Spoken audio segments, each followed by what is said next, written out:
काल आमच्या बाप्पांना निरोप देताना इतर पदार्थांबरोबर मी केले होते केशर मोदक. कसे करायचे बघूया. 1 चमचा तूप घेतलं कढईमध्ये, त्यात बारीक चिरलेले काजू बदामाचे तुकडे घातले, 2 कप ओलं खोबरं घातलं, 1 कप गूळ पावडर घातली. हे सगळं व्यवस्थित शिजवून घेतलं. मग यावर थोड्या केशराच्या काड्या मी दुधात भिजत घातल्या होत्या.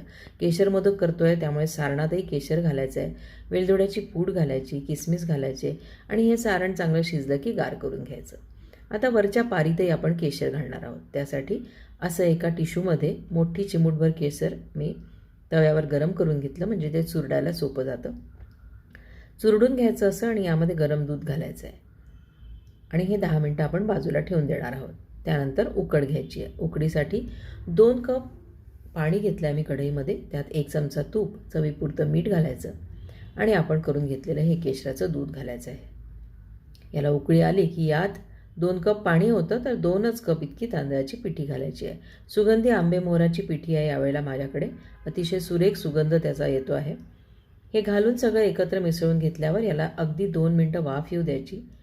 त्यानंतर झाकण काढून पुन्हा एकदा सगळं एकत्र मिसळायचं आणि नंतर गॅस बंद करून हे 10 मिनटं असंच बंद करून ठेवायचं आहे. आता ही उकड आपण मळून घेऊ. एका परातीमध्ये मी पीठ काढलं आहे. गरम गरमच मळायची असते, पण हाताला जर सोसवलं नाही तर अशा प्रकारे पावभाजी मॅशरने आधी मॅश करून मग ती मळून घ्यावी.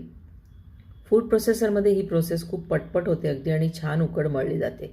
2 गोळे केले मी त्याचे. एक कॅसेरोलमध्ये ठेवला म्हणजे तो गरम राहील आणि दुसऱ्या गोळ्याचे मी असे गोल गोल छोटे छोटे गोळे करून घेतले.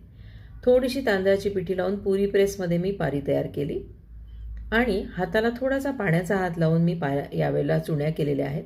शक्य तितक्या जवळजवळ त्याला चुण्या पाडायच्या आहेत. त्यानंतर 1 ते 1.5 चमचा आपण केलेलं सारण घालायचं यामध्ये. मोदक व्यवस्थित बंद करून घ्यायचा. त्याला वरनं पुन्हा एक केशराची काडी लावायची आणि एका वाटीत मी जवळ पाणी ठेवलेलं आहे. त्या पाण्यामध्ये हा मोदक बुडवून स्टीमरमध्ये ठेवायचा आहे. स्टीमर म्हणजे काय, तर एका मोठ्या भांड्यात मी पाणी गरम करायला ठेवलेलं आहे. त्याच्यावर एका स्टीलच्या चाळणीला तुपाचा हात लावून ती चाळणी ठेवलेली आहे. त्यात आता हा एक एक असा मोदक वळून मी ठेवते आहे. 15 मिनिट छान दणदणीत वाफ देऊन आपण हे मोदक स्टीम करून घेणार आहोत. चांगले वाफले गेले मोदक की त्यावर चांगली एक चकाकी येते. 15 मिनिट झाले आहेत. बघूया किती सुरेख मोदक झाले आहेत बघा. तर आज हे आम्ही बाप्पाला अर्पण केले. तुम्हीही एखाद्या चतुर्थीला हे मोदक जरूर करून बघा.